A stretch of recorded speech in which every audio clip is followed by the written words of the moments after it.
Hello बच्चों, आज हम लोग टैलेंटेक्स 2026 का 10th का मेंटल एबिलिटी का पेपर डिस्कस करेंगे।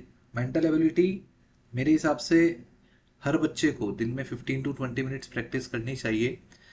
दिस इज़ नॉट ओनली कि हमें सिलेबस कवर करना है, this is just because of कि ये एक मेडिटेशन का काम करती है और आपके माइंड को थोड़ा सा तो शार्प बनाती है।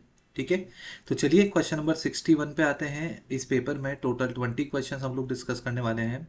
First question is from number series. यहाँ पर बोला है कि देर is a series like 11, 60, 117, 630 and question mark.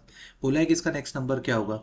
अगर हम इसका डिफरेंस निकालें बच्चों तो डिफरेंस इज ऑफ 1, फिर उसके बाद ये 7, फिर this is 49, this is 57 and this would be 523, sorry 513। तो ये हमारे पास डिफरेंस आ गया टर्म्स का। अब इन डिफरेंस में अगर मैं प्लस माइनस मल्टीप्लाई करता हूँ तो थोड़ी दिक्कत होगी। मैं ये देख रहा हूँ कि इन दोनों के बीच में +6 का रिलेशन है, यहाँ से ये बन गया इंटू 7 का। फिर उसके बाद इन दोनों में +8 का रिलेशन है, यहाँ से ये रिलेशन बन गया इंटू 9 का। तो अब तो पैटर्न समझ में आ जाना चाहिए। क्या हुआ कि +6 इंटू 7 +8 इंटू 9, तो नेक्स्ट वुड बी +10, क्योंकि एक बार प्लस एक बार इंटू आ रहा है। अगर +10 कर देंगे तो ये हो जाएगा 523, और 523 से अगर इन दोनों को जोड़ देंगे तो ये हो जाएगा 1153। So our correct answer would be option number B.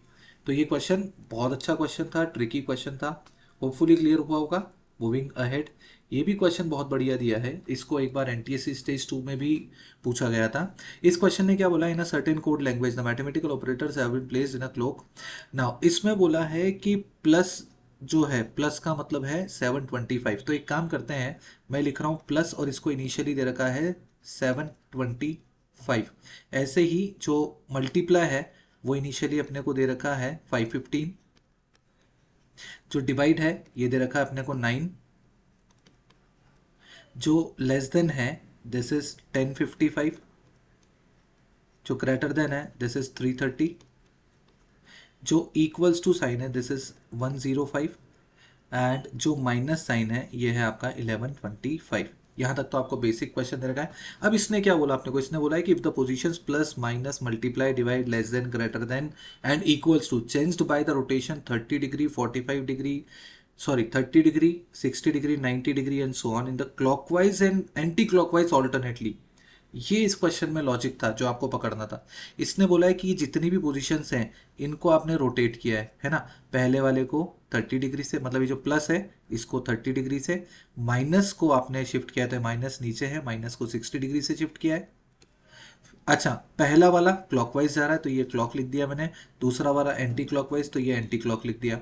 तीसरा मल्टीप्लिकेशन जो है वो 90 डिग्री पे जा रहा है तो मल्टीप्लिकेशन जो है वो 90 डिग्री पे जा रहा है और ये क्लॉकवाइज हो जाएगा क्योंकि ऑल्टरनेटली चलना है।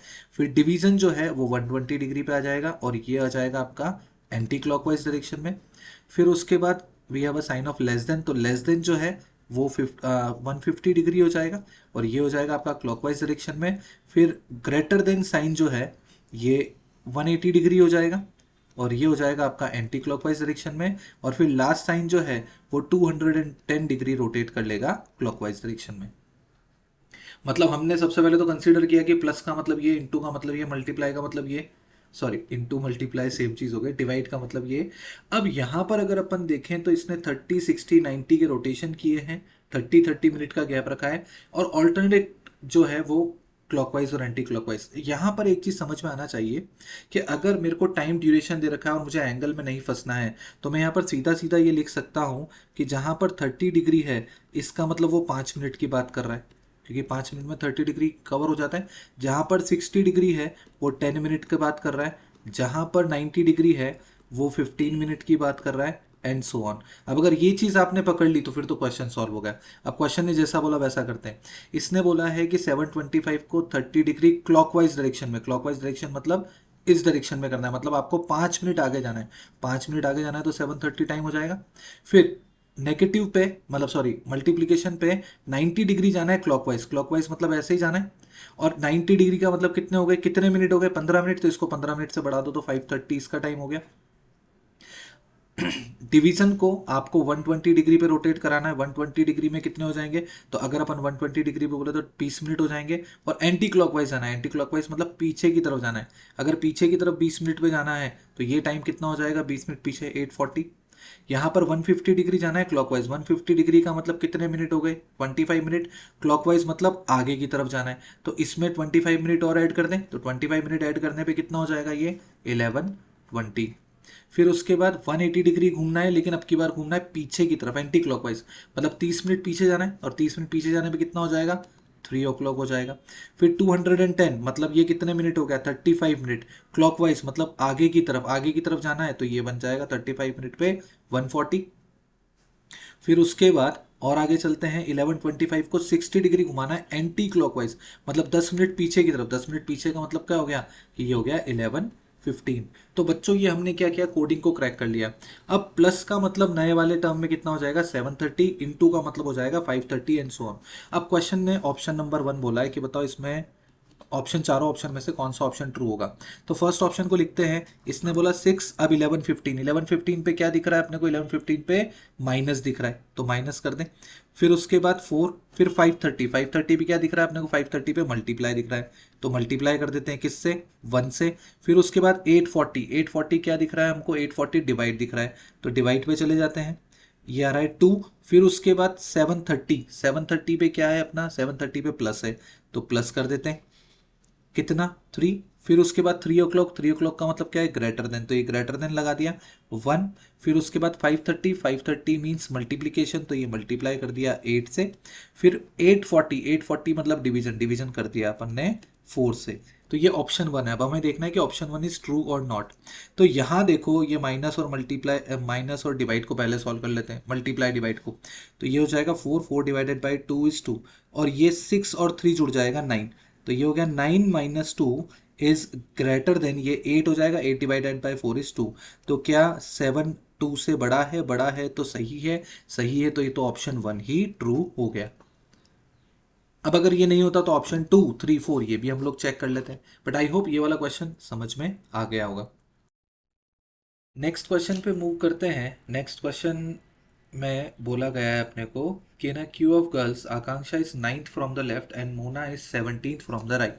इसने क्या बोला है वैसा ही ड्रॉ करने की कोशिश करते हैं कि आकांक्षा जो है, ये एक रो बना ली मैंने, ये लेफ्ट पोजीशन हो गई, लेफ्ट से हो गई, ये राइट से पोजीशन हो गई।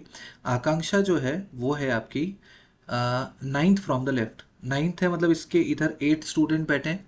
और मोना जो है, Mona is 17th from the right, मतलब इसके इधर 16 स्टूडेंट्स बैठे हैं। अब क्या हुआ, दोनों ने अपनी पोजीशन इंटरचेंज करी, और जो नई पोजीशन है आकांक्षा की, तो अब ऑब्वियसली पोजीशन चेंज करेंगे तो आकांक्षा यहाँ पर आ जाएगी, और मोना जो है वो मोना यहाँ पर आ जाएगी। अब इसने बोला आकांक्षा की जो नई पोजीशन है वो इस तरीके से है कि she is 15th from the left, ये लेफ्ट से 15 आ गई, लेफ्ट से 15th आ गई, मतलब इसके इधर कितने बच्चे बैठे हैं, 14 बच्चे बैठे हैं। अब हमें बोला है find the number of girls between Mona and Akanksha, Akanksha और मोना के बीच में कितनी लड़कियां बैठी हैं। तो देखो ये तो समझ में आना चाहिए कि 8 गर्ल्स टोटल थी यहाँ पर इनिशियल कंडीशन में आकांक्षा के। तो अगर मैं इसको गिनने की कोशिश करता हूँ तो 9, 10, 11, 12, 13 और 14, क्योंकि अब जो नई पोजीशन है आकांक्षा की, उस नई पोजीशन के रेस्पेक्ट में उसके लेफ्ट में कितनी गर्ल्स बैठी हैं, 14। तो अगर अब इन दोनों पोजीशंस के बीच में लड़कियों का काउंट देखेंगे कितनी लड़कियां बैठी हैं, तो हमारे पास कितनी हो गई, देखो 8 तो आपकी आकांक्षा के पहले थी, 9 वो खुद थी, 10, 11, 12, 13, 10, 11, 12, 13, 14, तो we are having 5 girls. Simple, 5 लड़कियां हैं, हम आसानी से गिन सकते हैं इनके बीच में। चलिए आगे मूव करते हैं। नेक्स्ट क्वेश्चन में अपने को बोला है, ओके, एक पजल आ गई अपने पास, पजल ने जैसा ऐसा बोला वैसा ऐसा करते हैं। देखो, in all we are having 6 person, LMNOPQ। अब इसने बोला there are 2 married couples, O a designer is married to a lecturer who is father of Q and L, Q and N। देखो Q और N का फादर है, Q जो है वो बॉय है, तो बॉय को मैं रेक्टेंगल से रिप्रेजेंट कर रहा हूँ, N जो है वो गर्ल है, उसको मैं सर्कल से रिप्रेजेंट कर रहा हूँ, और इनका फादर जो है वो लेक्चरर है, तो इनका जो फादर है मतलब एक जनरेशन ऊपर आ गए, ये लेक्चरर है, ये जो पर्सन है ही इज लेक्चरर। अब वापस पढ़ते हैं, O a designer is married to lecturer, O a designer मतलब इसकी जो वाइफ है वो है ओ, और ओ का जो ऑक्यूपेशन है वो क्या दे रखा है अपने को, डिजाइनर। ये तक यहाँ तक भी हो गया। O a designer is married to the lecturer who is father of Q and L has one son and one grandson who is the bank manager. अब समझना, एल जो है वो उसका एक सन भी है और एक ग्रैंडसन भी है, मतलब एल की जो जनरेशन है वो ऊपर वाली जनरेशन हो गई, एक जनरेशन और ऊपर आ गए। लेकिन अभी हमें समझ में नहीं आ रहा है कि एल मेल है या फीमेल है, बट ये पता चल गया कि वो है bank manager. L has one son and one grandson who is a bank manager. L is married to M, L जो है वो एम से मैरिड है। हु इज एन एक्टर, अब देखो एम एक्टर है, अगर एम एक्टर है मतलब ये मेल हो गया, तो इसका मतलब एल जो है वो बेसिकली फीमेल हो गई। One of the two married ladies is a housewife. अच्छा यहां पर मैंने गलत पढ़ लिया, L has one son and one grandson and who is bank manager, मतलब ये जो ग्रैंडसन है ये है बैंक मैनेजर। ठीक है, क्योंकि इसने आगे क्या बोला है कि one of the two married ladies is house wife, तो एक तो ऑलरेडी डिजाइनर है, तो ये फिर क्या हो गई अपनी हाउस वाइफ। अब देखो L M N O P कहीं नहीं दिख रहा है, तो ये लेक्चरर जो है ये पी होगा। यहां तक भी क्रैक हो गया अपना। देर is a bank manager and a female teacher, female teacher तो ये फीमेल टीचर हो गई अपनी, ये अभी तक क्रैक नहीं हुई थी, तो ये फीमेल टीचर हो गई। अब अपने को क्या बोला है कि L is a house wife, L house wife है क्या? यस ठीक है। हमें पूछा है नॉट ट्रू, ठीक है। N is daughter of P, N is daughter of P, yes N is daughter of P, father है उसका। Designer is the mother of teacher, designer is mother of teacher, ये भी बिल्कुल ट्रू है। The teacher is the daughter, the teacher is the daughter of M N L, तो M N L की daughter नहीं है ये ग्रैंड डॉटर है। तो अगर आप फैमिली ट्री इस तरीके से बनाएंगे तो ये क्वेश्चन भी बड़ा आसानी से समझ में आ जाएगा। नेक्स्ट पे मूव करते हैं। नेक्स्ट ने बोला A B C D are to be seated in a row facing to the north, तो मैंने ये रो बना लिया है ना, फेसिंग टू द नॉर्थ, ये नॉर्थ ऊपर बना दिया, ये ऊपर की तरफ फेस करके बैठे हैं। C and D can not be adjacent, also B can not be the third from the left, तो फर्स्ट सेकेंड थर्ड और फोर्थ। हमें क्या बोला है कि सी और डी एक साथ नहीं आने चाहिए, और बी जो है वो इस थर्ड पोजीशन पे नहीं आना चाहिए, ये पोजीशन बी के लिए बनी ही नहीं है। तो बोला है कौन सा फॉल्स होना ही होना है, तो फर्स्ट वाला ऑप्शन चेक करते हैं। इसने बोला है कि ए जो है वो फोर्थ है, तो ये फर्स्ट सेकंड थर्ड और ये फोर्थ, इस पे बना दिया मैंने ए को। अच्छा बी यहाँ पर नहीं आना है सेकंड पोजीशन पे, तो यहाँ सी तो आ ही सकता है, तो यहाँ डी बिठा दिया और यहाँ बी बिठा दिया। अब देख लो सब लोग सेटिस्फाई करके सी और डी भी एडजेसेंट नहीं आए, बी भी थर्ड पोजीशन पे नहीं आया, तो इसका मतलब ये तो पोजीशन हो सकती है।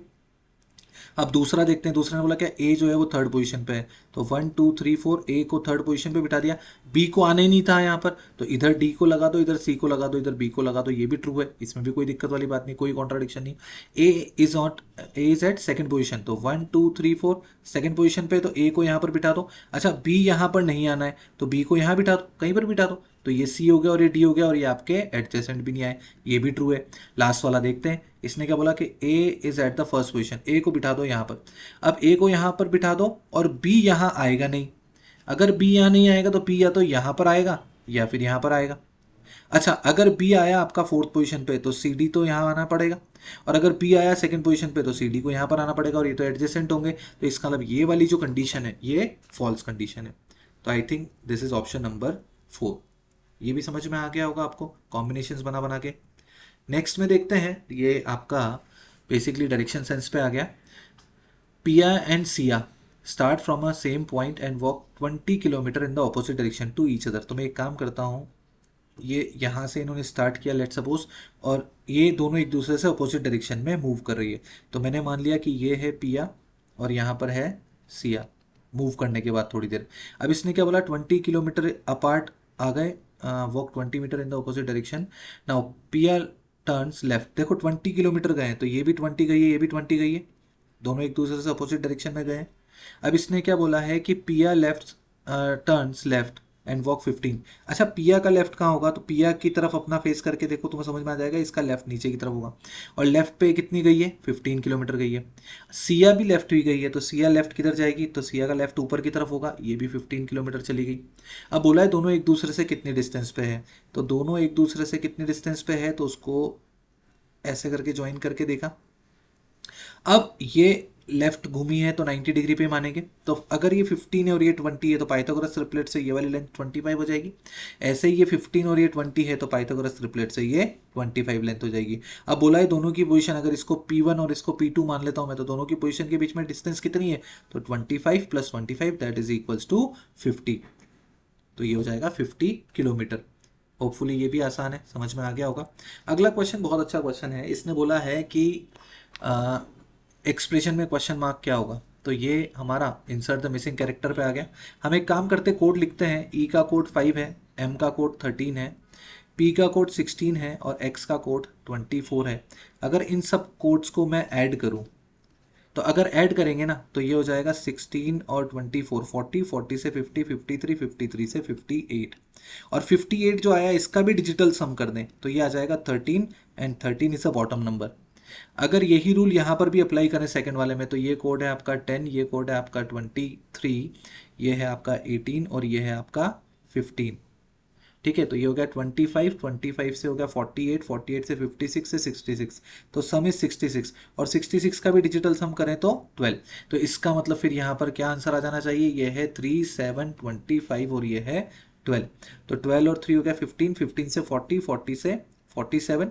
एक बार और कैलकुलेट कर लेते हैं, 12, 15, 40, 47 और 4 + 7, डिजिटल सम इज 11। तो option C is the correct answer. आसान था, किया जा सकता था। अगला देखते हैं, अगले ने क्या बोला है कि रोहन जो है और मुकेश, दो लोगों के बारे में बोला है। In a row the Rohan is 10th from the left. ये रोहन बना लिया मैंने, 10 फ्रॉम द लेफ्ट। ठीक है, 10 है मतलब इसके इधर जो है बेसिकली 9 लोग होंगे, और मुकेश जो है 13 फ्रॉम राइट। मुकेश जो है वो राइट से 13 है, मतलब इसके आगे 12 बच्चे बैठे होंगे। Now if there are 4 person in between Rohan and Mukesh, यहाँ से यहाँ तक 4 पर्सन इसके बीच में है। बोला find the maximum and minimum number of person in the row. तो बच्चों ये जो केस बनाया मैंने, ये तो मैक्सिमम का हो जाएगा। मैक्सिमम का क्यों हो जाएगा, क्योंकि जिस पोजीशन में बोला उसी पोजीशन में बिठा दिया हमने। ज़्यादा से ज़्यादा उनको दूर रखने की कोशिश करी अपन ने, उनकी पोजीशन इंटरचेंज नहीं करी।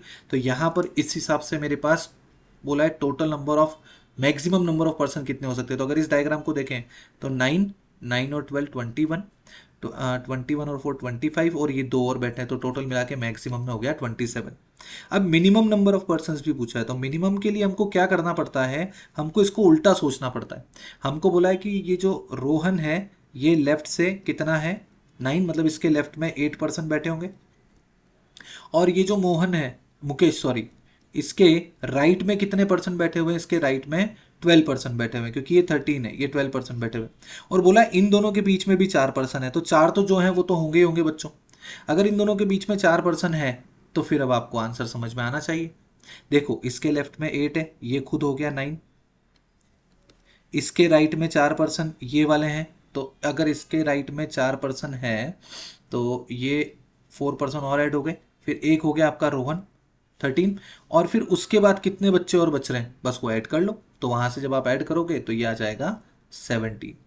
तो इसका मतलब मेरे पास मैक्सिमम और मिनिमम कितना हो जाएगा, मैक्सिमम मिनिमम हो जाएगा 27 एंड 17। मतलब इस तरह क्वेश्चन में क्या करना होता है, जब हमें मैक्सिमम निकालना होता है तो जो पोजीशन है उसको वैसा का वैसे रखो। जब हमें मिनिमम निकालना होता है तो उनको स्वैप करके रखो। स्वैप करोगे तो अपने आप जो नंबर ऑफ पर्सन है ना वो कम होते हुए नजर आ जाएंगे। काउंट कर लो, आ जाएगा आंसर इसमें भी। नेक्स्ट पे चलते हैं। नेक्स्ट ने क्या बोला है, there is a cube of side 84 centimetre is painted golden on all the faces and then cut into smaller cubes of side 14 centimetre each. मतलब देखो टोटल आपकी डायमेंशन थी 84 की। इसको अपन ऐसा समझ सकते हैं, थोड़ा सा इसको डायग्राम के फॉर्म में समझते हैं कि ये टोटल जो आपकी लेंथ थी ये थी 84, और 84 को कट किया है 14 सेंटीमीटर वालों में। तो अगर 14 सेंटीमीटर वालों में कट किया है तो मुझे अगर नंबर ऑफ क्यूब्स देखने हैं तो इसका मतलब मेरे को हर फेस पे 6 क्यूब दिखने चाहिए। मतलब 1 2 3 4 5 6। अब आप इसको खुद कैलकुलेट करके देखो, अगर बॉटम इसका कैलकुलेट करोगे ये 6/6 का क्यूब नजर आना चाहिए, क्योंकि हर एक क्यूब की जो साइड रखी है वो 14 रखी है। तो यहां से डेटा मुझे समझ में आना चाहिए कि अगर क्यूब की डायमेंशन में 84 और 16 जो 14 है उसको छोड़ देता हूँ, मैं तो बोल देता हूँ कि 6/6 का क्यूब बन गया मेरे पास। तो टोटल क्यूब्स कितने आ जाएंगे पहले तो ये देख लो। तो टोटल क्यूब्स मेरे पास होंगे 6 इंटू 6 इंटू 6, क्योंकि 6 इधर इधर इधर तीनों डायमेंशन हो गई, तो ये हो जाएगा 6 का cube, that is equals to 216 in all. अब इसने बोला है find the number of smaller cubes that have at least one surface painted. At least one surface painted, तो इसके लिए मेरे पास दो ऑप्शन है कि या तो मैं क्या करूं, एटलीस्ट वन पूछा है ना, तो 1 सरफेस पेंटेड निकालूं, 2 सरफेस पेंटेड निकालूं, 3 सरफेस पेंटेड निकालूं, या मैं ऐसा नहीं कर लूं कि टोटल तो मेरे पास है ही सही, तो टोटल में से 9 सरफेस पेंट निकाल दूं मैं, 9 वाला नहीं, 9 नहीं वाला, है ना। और 9 सरफेस पेंटेड का तो सीधा सा फॉर्मूला होता है अपने पास कि जो भी उसकी डायमेंशन होती है उसमें सीधा सीधा n-2 का होल क्यूब कर दो। आप देखो ना, अगर मेरे पास 4 वाली डायमेंशन का होता है 1 2, या चलो 3 वाली डायमेंशन ही देख लेते हैं, ये 3x3 का एक क्यूब है। अब इस क्यूब में अनपेंटेड कौन होगा, तो अनपेंटेड अगर आप देखोगे लॉजिकली तो सारी फेसेस कट कर दो, बीच में से एक बच जाएगा। या मैं सीधा फॉर्मूला लगाऊं तो फॉर्मूला क्या बोलेगा, n-2, तो 3-2 का होल क्यूब, तो ये भी वही बोल रहा है कि एक क्यूब आएगा। तो अगर मैं 9 सरफेस पेंटेड निकाल लेता हूं इसमें से, 9 सरफेस पेंटेड, तो 9 सरफेस पेंटेड कितने आ जाएंगे अपने पास, तो n-2, तो n कितनी, डायमेंशन कितनी 6, तो 6-2 का क्यूब, सो आंसर इज 64, क्योंकि 4 का क्यूब इज 64। अब हमें क्या पूछा है, एटलीस्ट 1 सरफेस पेंटेड चाहिए, तो हम लिख देते हैं यहाँ पर क्या, कि अगर मेरे पास टोटल आ गए थे 216 और एटलीस्ट 1 पूछा है, तो टोटल में से घटा देते हैं। तो यहाँ पर मैं लिख देता हूँ कि at least 1 surface painted would be what, तो ये हो जाएगा टोटल में से 64 को घटा दो, तो आंसर इज 152। तो कौन सा ऑप्शन बैठ गया अपना 152 में, देख लेते हैं option. Option number D is the correct answer. Hopefully ये भी क्लियर हो ही गया होगा, है ना। कुछ डायरेक्ट फॉर्मूले आपको याद रखने चाहिए अगर, क्योंकि डायमेंशन बड़ी होती है तो वहाँ पर गिनने में बहुत टाइम लगता है, और ये सब जो मेंटल एबिलिटी का गेम है ये टाइमिंग का गेम है। अब बोला है फिगर एम्बेडेड, निकाल के बताओ कि कौन सा फिगर इसमें से दिख रहा है। तो अगर मैं ऑप्शन ए को ही देखूँ तो इसने सीधी लाइन बोली, तो देखो मैं एक काम करता हूँ, इसी डायग्राम में सीधी लाइन बना देता हूँ। फिर इसने बोला थोड़ा सा नीचे आना है, तो ये थोड़ा सा नीचे आ गए, यहाँ से फिर हम इधर चले गए, यहाँ से हम पूरा नीचे आ गए, जैसा वो डायग्राम पहला वाला ऑप्शन बैठ रहा है, फिर ये यहाँ आ गए और फिर यहाँ पर आ गए। तो ये तो ऑप्शन 1 ही मैच करता हुआ दिख गया मेरे को, इसमें दिमाग ज़्यादा लगाना ही नहीं था, और ऐसे ही ढूंढते अपन फिगर एम्बेडेड। तो होपफुली ये भी आसान था, ये भी समझ में आ ही गया होगा। नेक्स्ट क्वेश्चन देखते हैं, find the mirror image of this time period. तो यार मिरर इमेज तो आपको निकालनी आनी चाहिए। मिरर इमेज क्या होती है, तो इसका तो सीधा सीधा फॉर्मूला होता है कि 1160 जो है उसमें से जो गिवन टाइम है उसको आप सब्ट्रैक्ट कर दो। ये 1160 अपन कब करते हैं, जब टाइम 11 से लेके 1 से लेके 11 के बीच में होता है। तो यहाँ पे क्या आ जाएगा कि 1160 में से माइनस कर दीजिए आप 840 को, तो ये कितना हो गया सीधा सीधा, तो यहाँ तो हो गया 3 और यहाँ हो गया 20, तो आंसर इज 320। इसको आप डायग्राम से भी कर सकते हैं, बट डायग्राम जो है वो थोड़ा टाइम टेकिंग प्रोसेस है, ऐसा नहीं कि उससे नहीं होगा, टाइम टेकिंग है, टाइम बचाना है, और फिर अपने को सीधे सीधे फॉर्मूले याद रखने पड़ेंगे। तो formula is 1160 minus given time. अच्छा यहाँ पर मैंने कुछ गलती करी है क्या, नहीं, ठीक है, चलिए डन। अगला क्वेश्चन देखते हैं। अगला क्वेश्चन जो है वो ब्लड रिलेशन पे बेस्ड क्वेश्चन है। इसने बोला Anil introduces Manas saying he is the husband of grand daughter of the father of my father. तो एक काम करते हैं, ये इस पॉइंट से अपन स्टार्ट करते हैं, यहाँ से इस क्वेश्चन को, क्या कि अनिल बोल रहा है कि मेरे फादर, तो अगर मैं इस अनिल को यहाँ पर बिठा दूँ, तो अनिल बोल रहा है कि मेरे जो फादर हैं उनके फादर की ग्रैंड डॉटर, मतलब ये अनिल की सिस्टर ही होगी। वापिस पढ़ते हैं, the father of my father, मतलब अनिल बोल रहा है कि उसके फादर के फादर मतलब अनिल के ग्रैंड फादर हो गए, उनकी ग्रैंड डॉटर, तो उनकी ग्रैंड डॉटर उसकी सिस्टर हो गई, और उसका हस्बैंड, इसका जो हस्बैंड है वो बेसिकली है मानस। तो अब बोला है कि how is Manas related to Anil, Anil Manas से कैसे रिलेट करेगा। तो ये तो ब्रदर इन लॉ हो गए ना, क्योंकि अगर ये इसकी सिस्टर है, सिस्टर का हस्बैंड, तो सिस्टर का हस्बैंड क्या होता है, ब्रदर इन लॉ, खत्म। तो अगर आप ऐसे एक स्टेटमेंट पकड़ के करेंगे तो इजीली हो जाएगा। Next question, non verbal series से बहुत आसान सा क्वेश्चन है, इसको सिर्फ यहीं पर पकड़ना है अपने क्वेश्चन में, कि देखो ये सबसे पहले जा रहा है क्लॉकवाइज, फिर उसके बाद जा रहा है एंटी क्लॉकवाइज, फिर जा रहा है क्लॉकवाइज, फिर जा रहा है एंटी क्लॉकवाइज। तो जो आंसर आएगा वो क्लॉकवाइज आएगा, क्लॉकवाइज आएगा मतलब ये भी खत्म हो गया, ये भी खत्म हो गया। फिर दूसरा मैंने देखा क्या, कि ये जो फिगर है ना इसमें जो एरो है वो कनेक्टेड नहीं है, तो कनेक्टेड नहीं है तो यही ऑप्शन, ऑप्शन डी दिख रहा है, खत्म हो गया इतने में। और दूसरे अप्रोच देखो तो चलो ये भी हो सकता है कि ये एरो 1 था पहले वाले में, अब एरो 2 हुए, लेकिन क्या हो रहा है कि जो पहला वाला एरो है ना वो अपनी पोजीशन चेंज कर रहा है, सिर्फ अपनी डायरेक्शन चेंज करता है, और दूसरा उसके पीछे जुड़ जाता है। तीसरे वाले में क्या हो रहा है कि जो डायरेक्शन चेंज हुई वो तो अपनी जगह पे और पीछे एक और जुड़ गया। फिर अगले वाले में देखो कि जो लास्ट वाला था उसकी डायरेक्शन चेंज हुई और फिर उसके आगे सब जुड़ गए, मतलब बाकी के 3 जो थे वो जुड़ गए। तो अगर उस रूल को देखा जाए तो option 4 is easily following that particular pattern. तो ये भी आसान था, ये भी हो गया होगा। ओके, काउंटिंग द ट्राइंगल्स, इसमें क्वेश्चन में बच्चे उलझ जाते हैं, तो इसको सबसे सिंपल तरीके से मैं करके बताता हूँ। पहले तो देखो, ये वाला मेरे को दिख रहा है 1, ये वाला दिख रहा है 2, ये वाला दिख रहा है 3, ये वाला दिख रहा है 4। इनको तो ये इसलिए मैंने काउंट कर लिया क्योंकि ये किसी के साथ भी कॉम्बिनेशन नहीं बना रहे, तो 4 तो मैंने यहाँ पर काउंट कर लिए बच्चों। अब मैं एक काम कर रहा हूँ, मैंने क्या किया, मैंने ये वाला पोर्शन पकड़ा सबसे पहले, ये यहाँ से मैं चालू कर रहा हूँ काउंटिंग, और ये जो आपका फिगर है बस इसी के अंदर काउंट कर रहा हूँ मैं।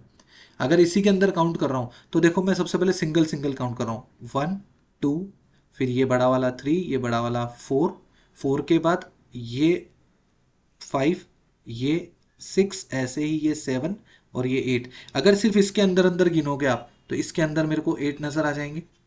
ठीक है, फिर अब इसकी बाउंड्री पे देखो, यहाँ पर ये जो ये वाली बाउंड्री है ना, इस पे भी देखो, इस पे भी मेरे को 9 10 11 यहाँ पर दिख रहा है, तो 3 यहाँ पर भी आ गए मेरे पास। अब ये पूरा स्ट्रक्चर कवर हो गया अपना, कुल मिला के मैं ये बोल सकता हूँ। तो अभी तक कितने काउंट कर लिए अपन ने, 15 काउंट कर लिए बच्चों। अब 15 के बाद थोड़ा सा आगे बढ़ते हैं इस वाले पे, 16th 17th, और इन दोनों का कॉम्बिनेशन 18th, आ गए 3 और। फिर 18th के बाद ये बड़ा वाला देखो, ये जो ये बड़ा वाला है 19, फिर इसके नीचे 20 और इनका पूरा कॉम्बिनेशन 21, तो 3 और ये हो गए। फिर उसके बाद लास्ट पेयर बच रहा है मेरे को, ये 22, ये इधर 23, और ये जो पूरा कॉम्बिनेशन है ये 24, तो ये 3 और आ गए, तो आंसर इज 24। कॉम्बिनेशन बना बना के गिनो तो आसानी से होंगे, बस आप स्ट्रक्चर वाइज चलें, क्वेश्चन आसान ही रहता है। अब नेक्स्ट जो है वो कैलेंडर पे क्वेश्चन है। कैलेंडर के लिए इस क्वेश्चन को अच्छे समझने के लिए मैं मान के चल रहा हूँ कि बेसिक थ्योरी आपकी पड़ी हुई है। यहाँ पर हम सबसे पहले देखते हैं कि कंप्लीटेड ईयर्स कितने हैं, कंप्लीटेड ईयर्स। उससे पहले भी एक चीज देखते हैं कि सेंचुरी कौन सी काउंट करनी है। तो 1600 तक तो वैसे भी सारे ऑड डेज जीरो हो जाते हैं। 1700 जो सेंचुरी है, हम क्या करते हैं, हम सबसे पहले सेंचुरी से स्टार्ट करते हैं। तो सेंचुरी 400 के बाद सारे ऑड डेज जीरो हो जाते हैं। तो अगर मैं देखूं तो 1600 तक तो जीरो हो गए, 1700 जो है उसमें कितने ऑड डे जनरेट होंगे, 5। तो ये हो गया हमारा सेंचुरी का odd day, century odd day हो गया। अब मैं ईयर पे आ रहा हूँ। अब ये जो सेंचुरी में जो ईयर है, अब ये ईयर देखते हैं कि 76 में से 75 कंप्लीट हो गए। ये जो 75 कंप्लीट ईयर है, इसमें मुझे देखना है कितने लीप हैं और कितने नॉन लीप है, क्योंकि लीप ईयर में हमारे पास 2 ऑड डे आते हैं और नॉन लीप ईयर में मेरे पास सिंगल ऑड डे आता है। तो अगर मैं 75 को 4 से डिवाइड कर देता हूं तो 18 आ जाएंगे, तो 18 तो हमारे पास लीप ईयर आ जाएंगे। और 18 के बाद जो बचे हुए हैं, तो 75 में से 18 हटा दें तो कितना बच गया मेरे पास, ये हो गया आपके पास 7 और ये हो गया आपके पास 557। तो 57 मेरे पास नॉन लीप ईयर आ गए। अब हर नॉन लीप ईयर में एक ऑड डे होता है, हर लीप ईयर में 2 ऑड डे होते हैं, तो ये टोटल मिला के 36 हो गए। 36 से इसको काउंट कर लेता हूँ तो ये हो जाएगा 13 कैरी फॉरवर्ड 1, ये हो जाएगा 93। 93 में मैं भी अगर ऑड डे निकालना चाहूँ तो इसको मैं 7 से डिवाइड कर देता हूँ। जब भी मेरे पास ऑड डे 7 से ज़्यादा हो जाते हैं तो मैं रिमाइंडर काउंट कर लेता हूँ, तो यहाँ से मेरे पास 2 ऑड डेज आ गए। तो बच्चों मैंने सेंचुरी काउंट करी, सेंचुरी के लिए मेरे पास 5310 वाला लॉजिक लगा। मैंने कंप्लीट ईयर काउंट करे, कंप्लीट ईयर काउंट करने पे मेरे को ऑड डेज मिले 2। अब मैं मंथ पे आ रहा हूँ। मंथ मेरे कौन कौन से कंप्लीट हो गए, जैन, फेब, मार्च, अप्रैल, मई, जून, ये कंप्लीट हो गए। जनवरी, अच्छा ये देखो लीप ईयर है 76, तो फरवरी में मेरे पास एक ऑड डे आएगा। जनवरी 3, फेब 1, मार्च 3, अप्रैल 2, मई 3, जून 2। तो ये हो गया 3 3 6 7, 7 का मल्टीपल खत्म कर दें, 4 4 2 2 4 4 3 7, तो इनसे तो कुछ ऑड डे जनरेट ही नहीं हुआ, तो मंथ तो हो गए 0। अब उसके बाद मेरे को कौन सा देखना है, मंथ, रनिंग मंथ देखना है। रनिंग मंथ में क्या देखना है, 18 डेज है। तो अब तुम देखो, सबको कैलकुलेट कर लो, ये 5 और 7, 7 7 का ऑड डे 0, और ये जो 18 है 18 को भी डिवाइड कर दो 7 से, तो जो रिमाइंडर आ रहा है, रिमाइंडर आ रहा है 4, 4 आ रहा है। इसका मतलब लास्ट जो आपके पास ऑड डेज निकले हैं 4 निकले हैं। और अगर ऑड डे की साइकिल तुमने पढ़ी है तो तुम्हें पता होना चाहिए कि ये Sunday, Monday, Tuesday, Wednesday, Thursday, Friday, Saturday, इनको संडे को 0, फिर मंडे को 1 2 3 4 5 6 ऐसे कंसिडर किया जाता है। तो फोर्थ पोजीशन पे कौन आ रहा है, फोर्थ पे थर्सडे आ रहा है, तो इसका मतलब इसका आंसर जो होगा वो क्या होगा, थर्सडे। तो इसके लिए कैलेंडर की बेसिक थ्योरी पता होनी चाहिए। अगर वो आपने पढ़ रखी है तो बहुत अच्छी बात है। अगर आपको कैलेंडर की थ्योरी में परेशानी आती है तो आप मुझे कमेंट बॉक्स में डाल दीजिएगा, उसका एक सेपरेट वीडियो मैं आपके लिए बना दूंगा। चलिए अगले पे चलते हैं। अगला क्या बोला है कि ना सर्टेन कोड लैंग्वेज मेल जो है वो 7.75 है। तो एक काम करते हैं, सबसे पहले तो हम इनिशिएटिव ऐसा करते हैं कि इनके कोड लिख लेते हैं। तो 13 1 12 5। तो अगर इसका मैं सम देखता हूँ तो सम निकल के आ रहा है 31। और अगर मैं सम को डिवाइड कर देता हूँ नंबर ऑफ अल्फ़ाबेट से, तो मुझे 7.75 दिख रहा है। मतलब क्या लॉजिक लगाया मैंने, सम divided by number of alphabets. ठीक है, अब इसको देखते हैं आगे फॉलो हो रहा है नहीं हो रहा है, नहीं तो फिर कुछ और सोचेंगे। अब प्ले पे आते हैं, तो प्ले का कोड के लिए 25 1 12 और 16। बच्चों कोड तो याद करने पड़ेंगे, है ना, इसका कोई दूसरा ऑप्शन है नहीं, ये याद करेंगे तभी अपने को एक्सपर्टीज मिलेगी इस पर। तो अगर इसको काउंट करें 28 29 से ये हो गया 29 एंड 54 63 सॉरी 83 डिवाइडेड बाय 4। नहीं यार 28 29, अच्छा ये 25 ही तो है, 29 एंड 25, तो ये तो 54 हुआ। अगर ये 54 हुआ तो डिवाइड बाय 4 किया तो ये हो गया 13.5, करेक्ट है। तो अगर ये सही है तो फिर अब अगला क्या होना चाहिए अपने पास आंसर, ये क्लास है तो ये 19 ये 19 ये 1 ये 12 ये 3, तो 15 16 और 19 19 हो गया आपका 38। तो ये हो गया 4 1 5 54, 54 डिवाइडेड बाय 5, और 54 डिवाइडेड बाय 5 इज व्हाट 10.8। तो answer is option number B. मतलब आपने सम किया divided by number of alphabets निकाल लिया। तो होपफुली ये भी समझ में आ ही गया होगा, आसान सा क्वेश्चन था। Okay, next is Venn diagram question. Venn diagram question के लिए तो हमको वेन डायग्राम बनाने ही पड़ते हैं। इसने बोला है कि ऑल पैरट्स आर ब्लैक। तो एक काम करते हैं, ऑल पैरट्स आर ब्लैक, ये अपन बनाते हैं, ऑल पैरट्स आर ब्लैक। ठीक है, फिर उसके बाद क्या बोला है, no parrot is ruler. No parrot is ruler. अब इसकी दो कंडीशन हो सकती है, या तो ये रूलर बिल्कुल ही बाहर हो जाए एक, या फिर एक ऐसा भी बन सकता है कि नो ये पैरट थे, ये ब्लैक था, और ये जो रूलर है ये इस ब्लैक से तो टच होता हुआ दिख जाए मुझे, क्योंकि पैरट से उसका आइसोलेशन है, ब्लैक से थोड़ी नहीं है। फिर इसने बोला है कि नो ब्लैक इज क्रो, कि कोई भी ब्लैक जो है वो क्रो नहीं है, तो क्रो को बाहर ही होना पड़ेगा, एक तो ये पॉसिबिलिटी होगी। अच्छा, इसमें क्रो को बाहर होना पड़ेगा, लेकिन वो हो सकता है इससे तो कनेक्ट हो जाए, यहाँ तो कनेक्ट हो ही सकता है। ठीक है, ये पॉसिबिलिटीज बना दी। अब फर्स्ट ऑप्शन देखते हैं, some black are parrot. Some black are parrot इसमें भी ट्रू है, सम ब्लैक आर पैरट इसमें भी ट्रू है। और वैसे भी समझ में आना चाहिए कि जब ऑल ए आर बी है तो सम बी आर ए तो होता ही होता है। तो ये तो फर्स्ट तो करेक्ट हो गया दोनों में। No crow is ruler, no crow is ruler इसके लिए ट्रू है, लेकिन इसके लिए फॉल्स है, और इसके आगे कोई स्टेटमेंट भी नहीं है, तो इधर और वाली कंडीशन भी नहीं फंस रही है। तो this is option number 1, statement 1 follows. Next देखते हैं, नेक्स्ट क्वेश्चन जो है वो बेसिक आईक्यू पे था। इसने बोला कि Rohit's watch is 1 minute slow at 1 PM। जब ये 1 PM चल रहा है अपना टाइम, 1 PM ऑन ट्यूसडे, तो जो क्लॉक है वो 1 मिनट पीछे। और फिर बोला कि जब ये थर्सडे पे पहुंची क्लॉक और ये 1 PM पे ही पहुंच गई, तो इस टाइम ड्यूरेशन पे क्या हो रहा है कि ये घड़ी जो है ये 2 मिनट फास्ट हो गई, 2 मिनट आगे हो गई।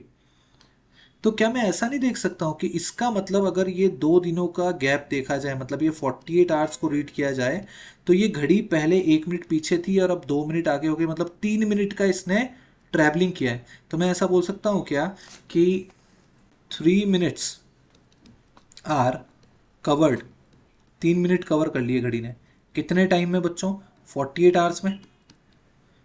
अब क्वेश्चन ने क्या बोला है कि when did it will show the correct time. अच्छा, इसको करेक्ट टाइम अगर शो करना है तो इसको बेसिकली क्या करना पड़ेगा कि ये जो 1 मिनट पीछे थी ये 1 मिनट कवर कर ले बस।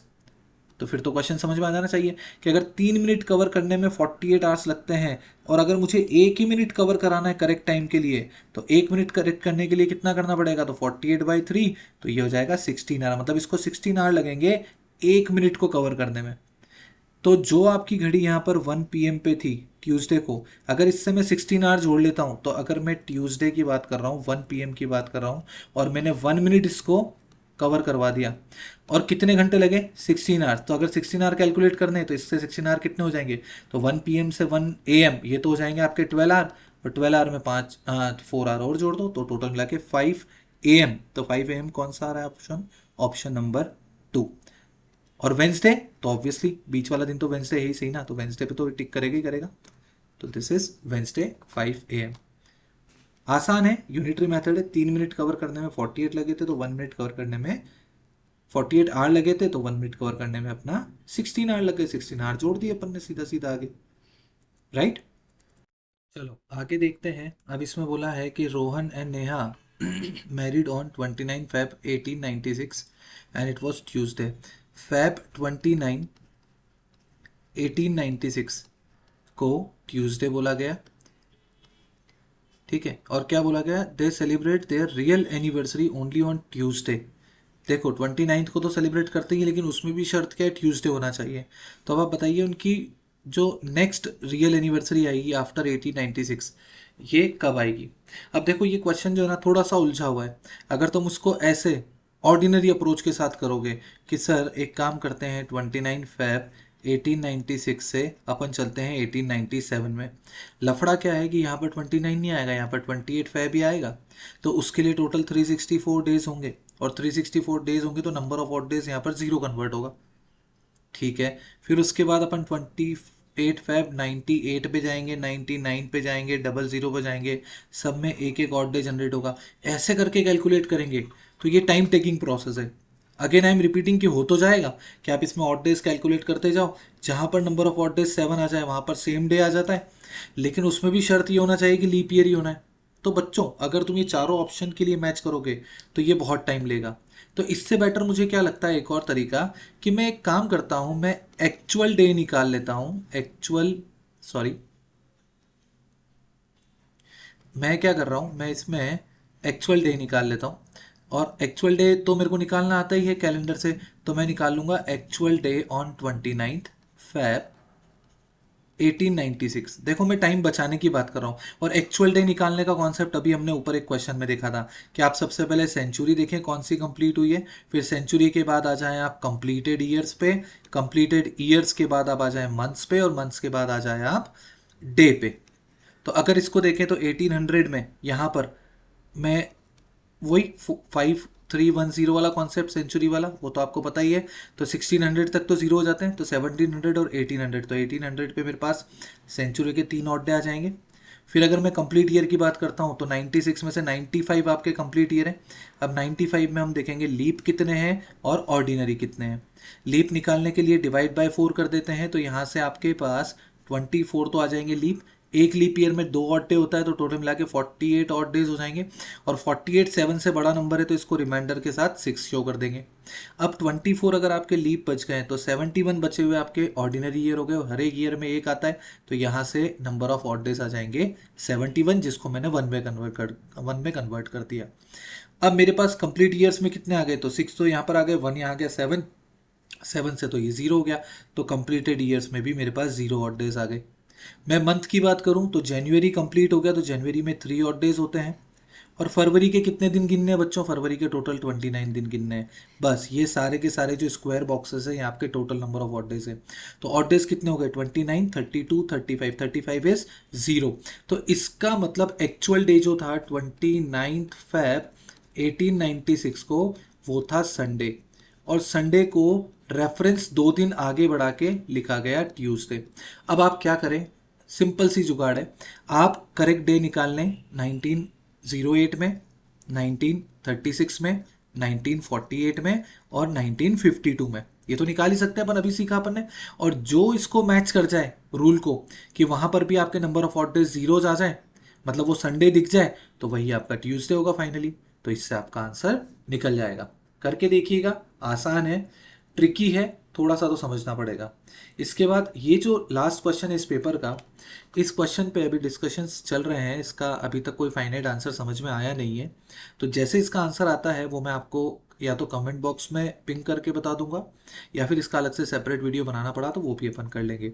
अगर आप में से किसी बच्चे को आता है तो वो भी कमेंट बॉक्स में जा सकते हैं और उस पर टाइप कर सकते हैं अपना आंसर, ठीक है, विथ प्रॉपर लॉजिक, है ना। तुक्के लगाने से काम नहीं चलेगा। तो बच्चों ये था हमारा मेंटल एबिलिटी का क्लास 10th का पेपर। आई होप ये आपको समझ में आया होगा। स्टिल अगर आपको डिस्कशन में कोई डाउट आता है तो आप मुझे कमेंट कर दीजिएगा। Okay, thank you.